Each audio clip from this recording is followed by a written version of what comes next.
नमस्कार। आज शनिवार है और सेहत एक नियामत कार्यक्रम में आप और हम एक बहुत रोचक विषय पर चर्चा करेंगे। विषय है 2 वर्ष तक की आयु के शिशुओं का पोषण एवं खान पान। कार्यक्रम आरंभ करने से पहले मेरा आपसे निवेदन है कि कार्यक्रम को अंत तक जरूर देखें और कार्यक्रम पसंद आए तो लाइक और शेयर जरूर करें, जिससे अन्य लोगों को भी इस जानकारी से लाभ प्राप्त हो सके।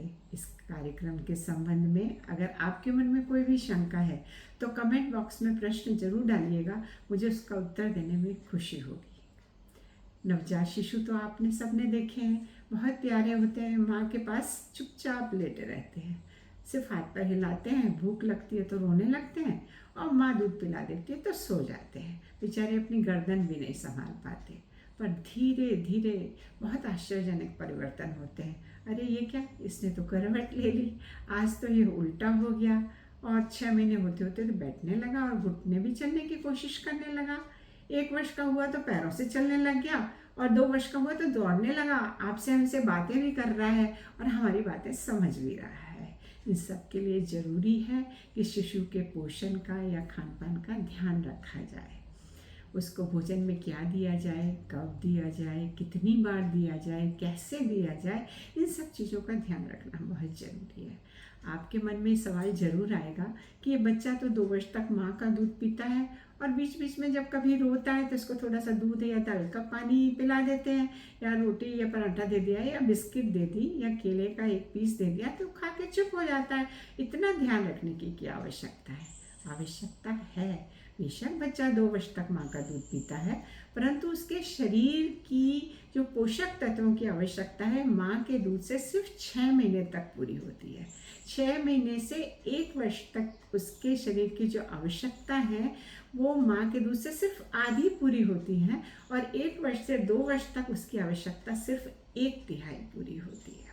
ऐसी स्थिति में जो आप बिस्किट देते हैं या केला देते हैं या दाल का पानी देते हैं तो बच्चे का पेट भर जाता है, वो चुप तो हो जाता है, पर उसके शरीर के विकास के लिए आवश्यक पोषक तत्वों की पूर्ति नहीं होती है और उसकी कमी होने लगती है और उसके शारीरिक और मानसिक विकास में बाधा आने लगती है। तो क्या किया जा सकता है? तो आज मैं आपको बताने की कोशिश करूँगी कि आप ही के घर में, आपके और हमारे घर में खाना सबके घर में बनता है।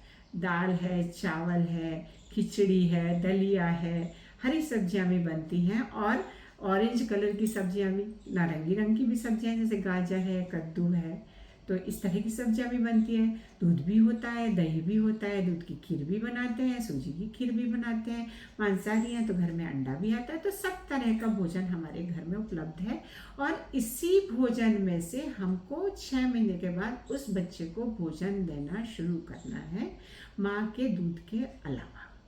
अब करना क्या होगा, कैसे दें, कब दें, कितना दें, ये समझना होगा। तो इसको समझने के लिए आप और हम बातचीत करते हैं। एक सबसे पहले जो काम करना है वो ये करना है कि एक कटोरी नाप की निर्धारित कर लीजिए उस बच्चे के लिए। एक पाव भर यानी 250 ग्राम के नाप की एक कटोरी और 1 चम्मच उसके लिए अलग कर दीजिए। उसी कटोरी से आपको उसको खाना देना है। तो अब कितना खाना देना है? जो भी खाना आपके घर में बना, जो मैंने बोला सब तो नहीं बनता, जो भी बन रहा है, जैसे दाल चावल सब्जी सवेरे बनती है तो आधी कटोरी, 6 से 9 माह के बच्चे को आधी कटोरी खाना, इनमें से जो बना है वो आप लीजिए। दाल चावल सब्जी अगर बनी है तो घुट्टी हुई, क्योंकि खड़ा चावल बच्चा नहीं खा पाएगा। घुट्टा हुआ दाल चावल सब्जी या घुट्टी हुई खिचड़ी में दही डाल के, या दलिया है, या चावल नहीं बना तो रोटी दाल में मसल के, तो ये घुटी हुई चीज़ इसको आधी कटोरी सवेरे और आधी कटोरी शाम को 6 से 9 माह के बीच में देना है। 9 से और 1 साल तक यही खाना आधी आधी कटोरी 2 बार के बजाय उसको 3 बार कर देना है, और 1 वर्ष से 2 वर्ष के बीच में इसी खाने को 1-1 कटोरी दिन में 3 बार खिलाना है। तो सवेरे आपने दाल चावल दे दिया मान लीजिए, या खिचड़ी दे दी, दही दे दिया, तो शाम को कोई फल है जैसे केला है, आम है, पपीता है, कुछ नहीं है तो आलू ही है, नहीं तो चावल की खीर बना के, तो आधी आधी कटोरी आपको 2 बार 6 महीने से शुरू करना है, और 9 महीने के बाद आधी आधी कटोरी 3 बार, और 1 साल से 2 साल के बीच में 1-1 कटोरी 3 बार। अब 6 महीने का बच्चा जो अभी तक सिर्फ माँ का दूध पी रहा था, उसको हम एकदम से आधी कटोरी दाल चावल तो नहीं खिला सकते हैं। तो करना क्या है, हमको चम्मचों से शुरू करना है। शुरू में उसे बुरा लगेगा, थूकेगा, पर धीरे धीरे खाने लगेगा और 10-15 दिन में आधी कटोरी खाने लगेगा। तो जो ये हम खाना दे रहे हैं बच्चे को, उसके रोज के खाने में जो दाल चावल सब्जी आप दे रहे हैं या खिचड़ी दे रहे हैं, मतलब रोज के एक खाने में आपको 1 चम्मच घी या तेल देना जरूरी है, क्योंकि घी और तेल बच्चे के मानसिक विकास को बढ़ाते हैं और मानसिक विकास में सहायता करते हैं। और बच्चों का 80% मानसिक विकास 2 वर्ष की आयु तक पूरा हो जाता है। इसलिए घी और तेल देना, रोजाना 1 चम्मच घी या तेल जरूर उस बच्चे के खाने में डालिए। और वही खाना जो आपके घर में बन रहा है, उसी खाने को आपको घोंट के और उस बच्चे को धीरे धीरे खिलाना है। कहते हैं तिरंगा खाना देना चाहिए। तिरंगा जैसे आपको दिख ही रहा है, वही सफ़ेद आपके यहाँ दूध है, चावल है, आलू है, सफ़ेद दे रहे हैं, केला दे रहे हैं, है ना, हरी सारी सब्जियां हैं, और केसरिया रंग का आपका आम है, पपीता है, कद्दू है, गाजर है। तो जो बन रहा है उसको घोंट के आप खिलाइए। और बीच बीच में माँ का दूध नहीं बंद करना है। बीच बीच में जब बच्चे को भूख लगे तो माँ का दूध भी पिलाना है। और 2 वर्ष तक माँ के दूध के साथ ये खाना आपको देना है। माँ का दूध बंद नहीं करना है, क्योंकि माँ के दूध से उसकी ज़रूरतें पूरी नहीं हो रही हैं। इसलिए 6 महीने के बाद हम उसको ऊपरी आहार या पूरक आहार देना शुरू कर रहे हैं, और उसको चम्मचों के हिसाब से शुरू करके कटोरी तक बढ़ाना है। सावधानी क्या रखनी है, जो नाप की कटोरी चम्मच आपने रखी है वो साफ़ होनी चाहिए। आप खाना खाने जब उसको खिलाने बैठती हैं तो आप भी साबुन पानी से हाथ धोइए। अपने काम निपटा के आराम से बैठिए, क्योंकि बच्चा है वो आप भागते दौड़ते नहीं खिला सकती हैं उसको। तो बैठिए, उससे बातों में बहला के उसको खिलाइए। सो के तुरंत उठाए, चिड़चिड़ाए तो मत खिलाइए, थोड़ी देर खेल लेगा तो खिलाइए। अभी आपने पानी पिलाया या दूध पिलाया, उसके बाद आप खाना लेके बैठ जाएंगे तो नहीं खाएगा। तो खाना, दूध पिलाने के या पानी पिलाने के तुरंत बाद मत खिलाइए उसको। वो किसी बच्चे को नमक पसंद है, किसी बच्चे को मीठा पसंद है, तो उसकी पसंद के अनुसार खिलाइए।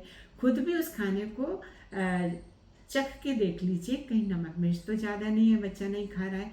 तो इस तरह से थोड़ा समय देकर उस बच्चे को खिलाने की कोशिश करिए। फिर भी बच्चा अगर खाने में आनाकानी करता है तो थोड़ा सा ध्यान दीजिए, कहीं बच्चे की तबीयत तो खराब नहीं है, कहीं इसको बुखार तो नहीं है, कहीं इसके पेट में दर्द तो नहीं है। अगर ऐसा कुछ लगता है तो उसको जरा तुरंत किसी चिकित्सक को दिखाइए। अगर हम इन चीज़ों का ध्यान रखेंगे तो हमारे बच्चे का विकास सही रहेगा। अन्यथा बच्चा कुपोषण का शिकार हो जाएगा और कमज़ोर होकर उसको जो बाहरी इन्फेक्शन है वो अपनी चपेट में ले लेंगे और बच्चा बार बार बीमार पड़ेगा। अब जब बच्चा बार बार बीमार पड़ेगा तो कुपोषण और बढ़ेगा, कुपोषण और बढ़ेगा तो फिर बीमार पड़ेगा। तो ये चक्र सा बन जाएगा। उसमें बच्चा ही नहीं परेशान होगा, आप भी शारीरिक और मानसिक रूप से परेशान होंगे। साथ ही साथ आर्थिक परेशानियों का भी सामना करना पड़ेगा। रोज रोज डॉक्टर के जा रहे हैं, दवा खरीद रहे हैं, बच्चों को खिला रहे हैं, तो जो काम करने जा रहे हैं वो बाधित हो जाएगा। आपकी आमदनी कम हो जाएगी, बार बार दवाइयों का खर्चा, चिकित्सक की फीस, इन सारी चीज़ों से आप स्वयं भी परेशान होंगे। तो थोड़ी थोड़ी जानकारी या जागरूकता से अगर हम बच्चे के खान पान और पोषण का ध्यान रख सकें तो इन बड़ी परेशानियों से बचा जा सकता है। अब आपसे आज्ञा चाहूँगी, अगले शनिवार को एक नए विषय के साथ आपसे मिलूंगी। तब तक के लिए आज्ञा दीजिए। आपके प्रश्नों का इंतजार रहेगा। धन्यवाद। नमस्कार।